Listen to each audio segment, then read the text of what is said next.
திராவிட பேச்சரங்க நேயர்களுக்கு வணக்கம். இன்று நம்மோடு பல்வேறு கருத்துக்களை பகிர்ந்துக்கிறதுக்காக திராவிட முன்னேற்ற கழகத்திலிருந்து முன்னாள் சட்டமன்ற உறுப்பினரும் தேர்தல் பணிக்குழு செயலாளருமாகிய அண்ணன் இள புகழேந்தி அவர்கள் இணைஞ்சிருக்காரு. அண்ணா வணக்கங்கண்ணா. இப்ப தமிழ்நாட்டுல விரும்பத்தகாத செயல்கள் எல்லாம் நடந்துட்டு இருக்கு.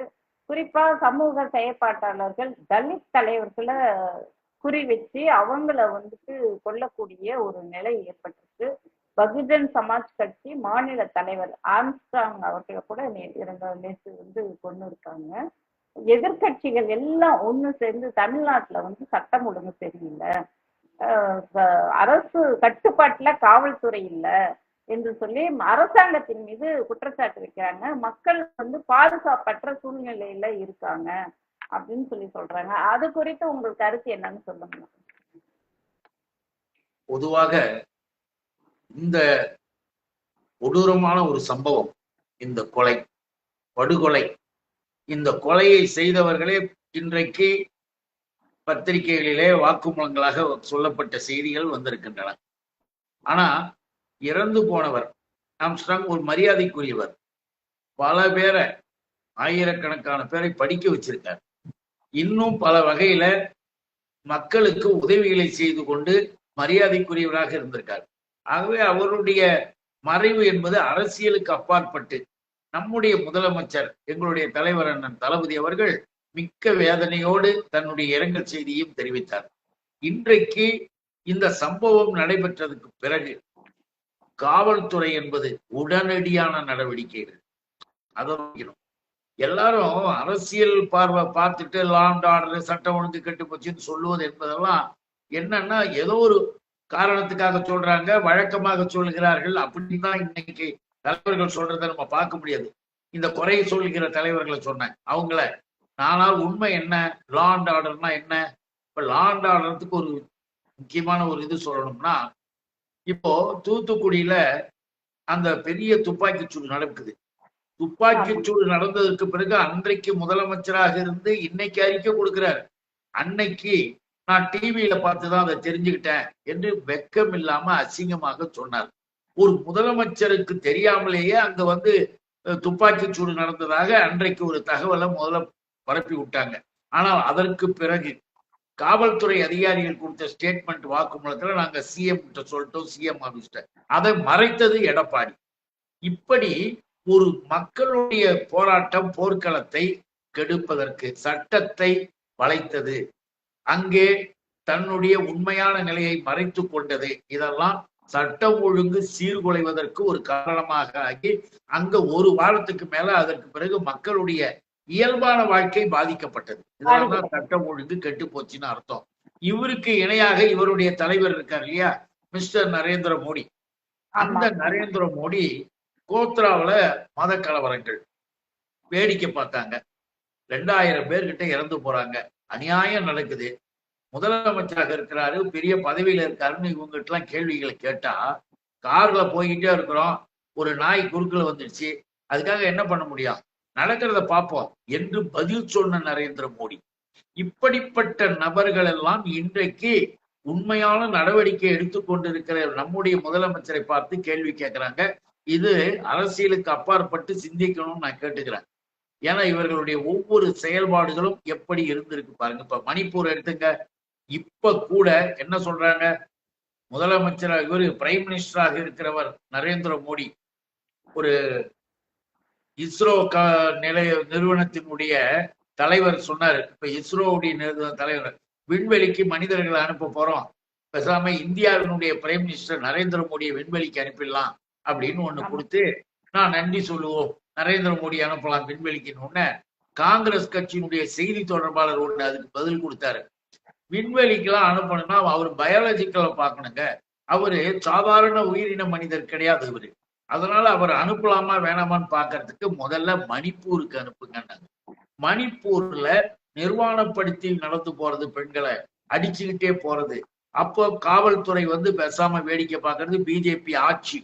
அதுதான் சட்டம் ஒழுங்கு சீர்குலைந்தது என்பதற்கு அர்த்தம். 7 வயசு பையன் அப்பாக்கு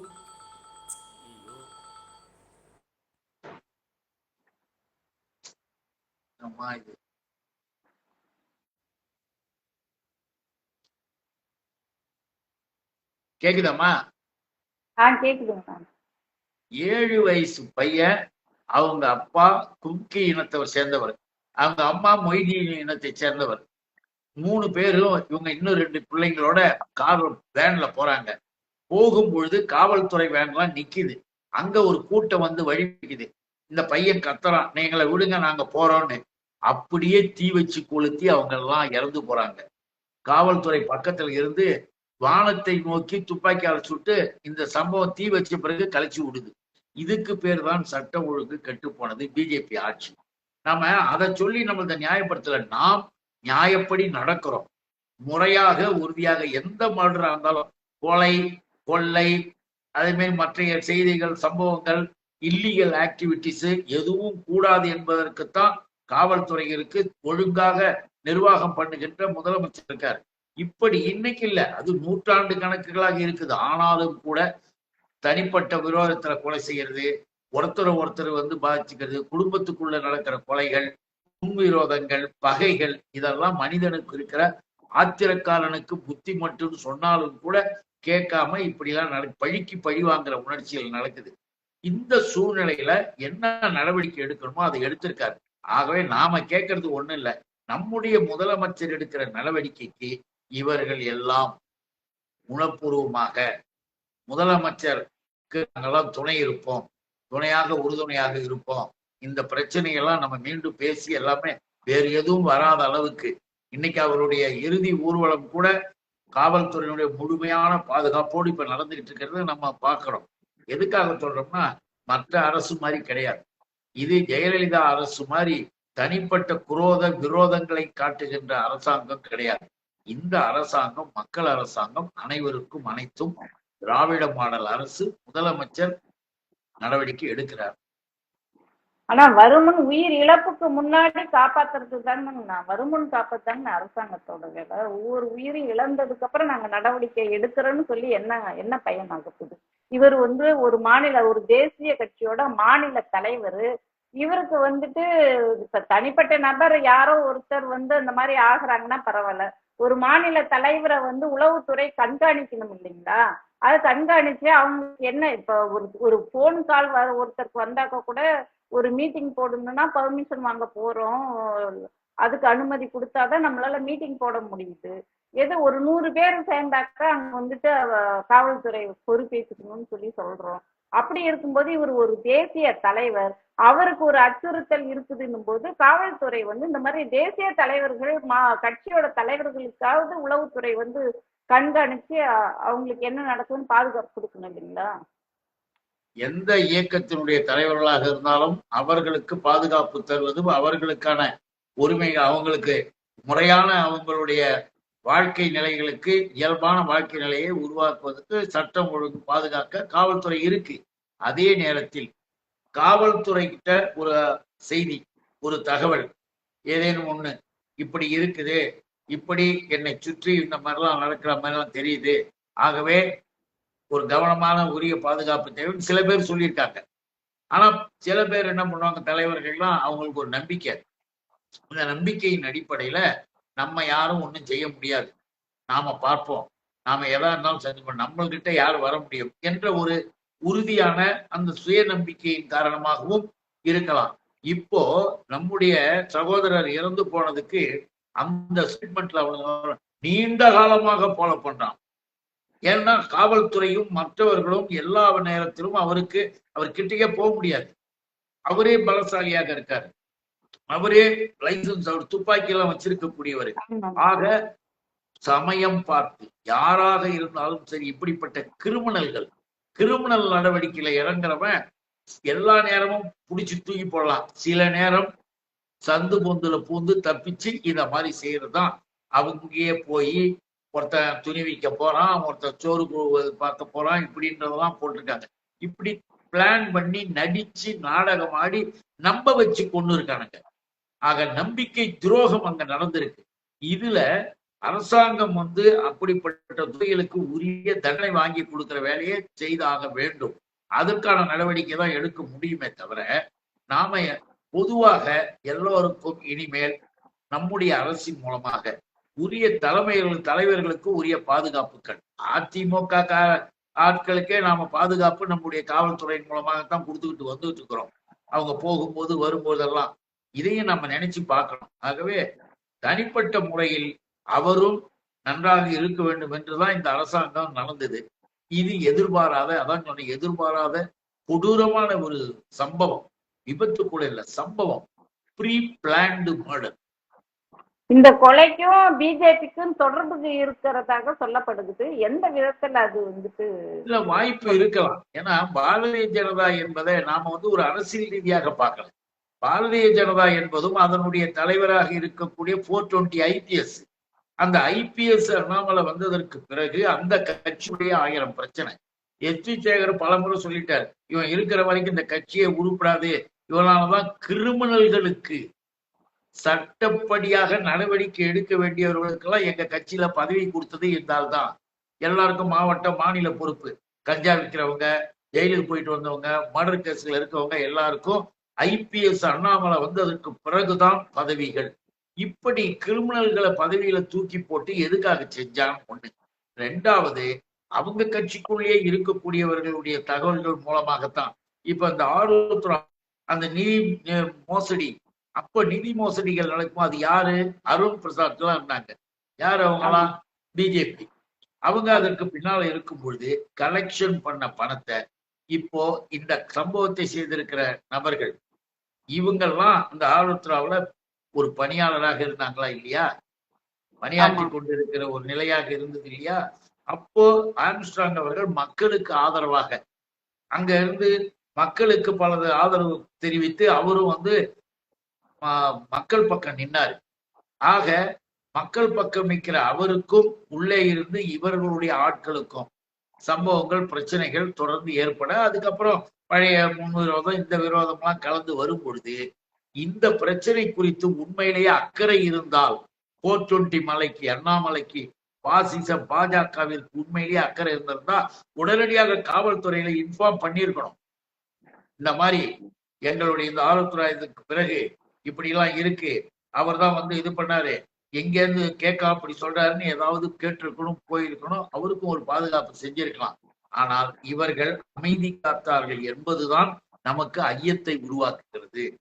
ஏன்னா ஒரு தைரியம், நமக்கு பின்னால யார் இருக்காங்க தெரியுமா அப்படின்னு கூட அந்த நபர்கள் நினைச்சிருக்கலாம் இல்லையா?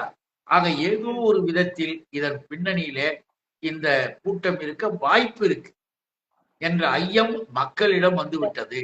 சென்ற ஆண்டு இறந்து போன ஆற்காடு சுரேஷ் என்பவர் அந்த கொலை வழக்குல தான் இப்ப இவர் பழி வாங்கப்பட்டதாக சொல்லப்படுது. ஆற்காடு சுரேஷ்க்கும் ஆருத்ராவுக்கும் டையப் இருந்தது அப்படின்ற மாதிரி சொல்லப்படுது. அந்த டையப் வச்சுதான் அவரை கொல்லப்பட்டாங்க. அந்த பழிக்கு பழி வாங்குற மாதிரிதான் இந்த சம்பவம் நடந்திருக்கு. அது ஒரு சங்கிலி தொடர் போல சொல்லப்படுகிறது. ஏற்கனவே ஆருத்ராவுடைய பணியாக இருக்கக்கூடியவர்களுக்கும் ஆம்ஸ்ட்ராங் அவர்களுடைய தரப்பினருக்கும் மக்களுக்கும் அவங்களுக்கும் பிரச்சனைகள் இருக்கு. அந்த பிரச்சனைகள்ல இவங்கெல்லாம் போய் கேட்கும் போது ஒரு எதிர்பாராத ஒரு சம்பவமாக ஒரு மர்டர் நடக்குது. அந்த மர்டர் நடந்து ஆற்காடு துறைக்கெல்லாம் போயிட்ட பிறகு அவரை சார்ந்தவர்கள் எல்லாம் ஒன்று சேர்ந்துக்கிட்டு சபதம் போட்டு இவர் தான் காரணம்னு அவங்களா முடிவு பண்ணி இது பண்ணாங்க. அன்றைக்கும் விசாரணையில அவர் எதுவும் இல்லை. காவல்துறை விசாரணை பண்ணி அந்த வழக்கு தனியா இருக்கு. ஆனா அதுல அவர் இல்ல, இவர்களாக முடிவு செய்து அதை நாம செய்தான் ஆகணும்னு தனிப்பட்ட முறையில் முன்விரோதத்தால் இதை பிளான் பண்ணியிருக்கானுங்களே தவிர வேறொன்றும் இல்லை. அதுக்காக தான் சொல்றேன். காவல்துறை அவங்களுக்கு ஆதரவா செயல்பட்டுருக்குங்களா? எல்லாத்தையும் கேள்வி கேட்கறதெல்லாம் கேட்டுக்கிட்டே இருக்கலாமா? அது எப்படி காவல்துறை இருக்குன்னு? காவல்துறை ஒட்டுமொத்தமாக காவல்துறையின் மீது தவறு சொல்லவே கூடாது, சொல்ல முடியாது. யாரோ 1-2 கருப்பாடுகள் எங்கேயோ இருக்கலாம், அதனால எல்லாமே மாறிவிடும் என்று யாராவது நினைச்சா அது தப்பு. உரிய நடவடிக்கைகளை எடுக்கின்ற காவல்துறை அதிகாரிகளும் இன்னும் உயர்மட்ட அதிகாரிகளுக்கும், ஏன்னா தேசியத்தினுடைய கட்சியினுடைய தலைவர் இன்னைக்கு அவங்களாம் அங்க இருக்கக்கூடிய சட்ட ஒழுங்கு பிரச்சனையை கூட விட்டு இங்க லா அண்ட் ஆர்டர் கூட அவங்களாம் அவங்க தலைவர்கள் வந்துட்டு கூட போலாம். இன்னைக்கு ஆம்ஸ்ட்ராங் ஒரு மாநில தேசிய தலைவராக இருக்கிறதுனால அவர் பற்றியோட இறப்பு செய்திகள் மர்டர் என்கின்ற பொழுது ஒரு பரபரப்பு உருவாக்கிடுச்சு.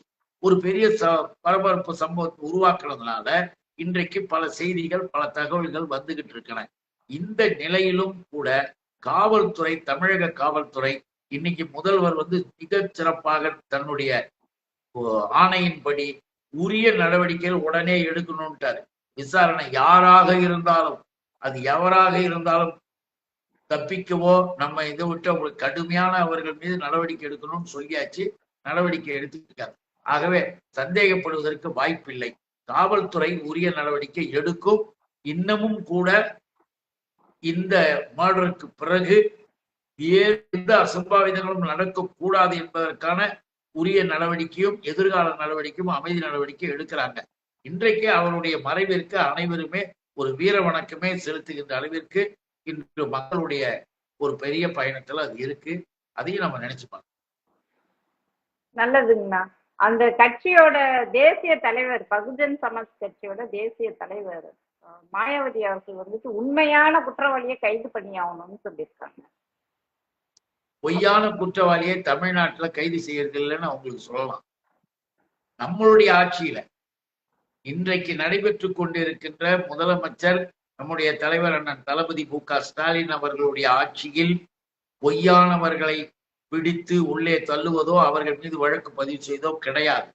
உரிய நடவடிக்கையில் சரியானவர்கள் மீதுதான் எங்கு வழக்கு பதியப்படும். அது அவங்களுக்கே, அந்த தலைவருக்கே, அந்த தலைவிக்கே அறிவிக்கப்படும். அது தெரிவிக்கப்படும். அப்ப தெரியும், அவங்களே பாராட்டுவாங்க.